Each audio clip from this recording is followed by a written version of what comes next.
আমার প্রথম head wash. আসসালামু আলাইকুম। আজ আমার হেয়ার ট্রান্সপ্লান্টের সপ্তম দিন। আজ আমি ঘরে বসেই হেড ওয়াশ করব। ওয়াশ করার জন্য নারিকেলের তেল, শেভিং ফোম, বেবি শ্যাম্পু, পরিষ্কার গজ পিস লাগবে। আগের দিন রাত্রে গজ পিসের মাধ্যমে নারিকেলের তেল দিয়ে হেয়ার ট্রান্সপ্লান্ট এরিয়াতে ভিজিয়ে রাখতে হবে। পরদিন সকালে শেভিং ফোম দিয়ে মাথাটা কিছুক্ষণ ভিজিয়ে রাখতে হবে। ভিজিয়ে রাখার পরে 30 মিনিট অপেক্ষা করতে হবে। এরপরে আমি যেভাবে ভিডিওটি আপনাদের দেখাচ্ছি ঠিক আপনারাও এভাবেই করতে পারবেন।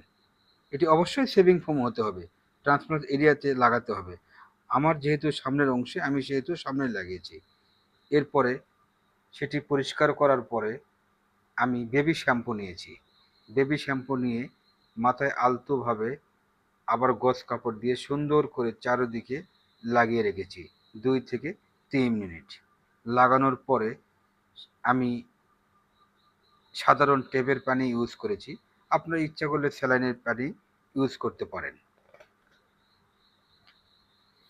এভাবে একটু অপেক্ষা করতে হবে। অপেক্ষা করার পরে গজ কাপড় দিয়ে আবার উপর থেকে নিচের দিকে টানবেন, মানে তালু থেকে নিচের দিকে আর কি টেনে পরিষ্কার করে ময়লাগুলো আস্তে আস্তে উঠে যাবে।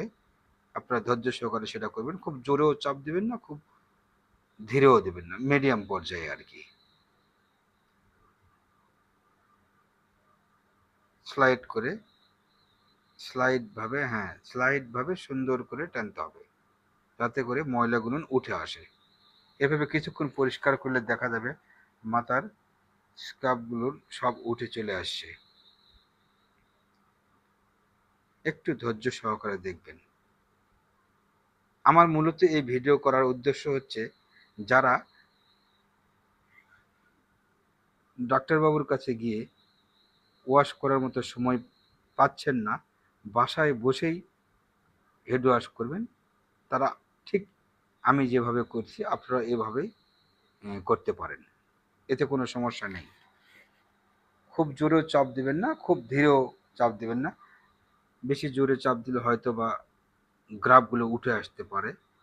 এই জন্য মিডিয়াম পর্যায়ে আপনারা এটা করবেন। এরপরে পানি দিয়ে সুন্দরভাবে পরিষ্কার করে নেবেন। আমার ভিডিওটা বানানোর মূল উদ্দেশ্যই হচ্ছে, যারা ডাক্তারবাবুর কাছে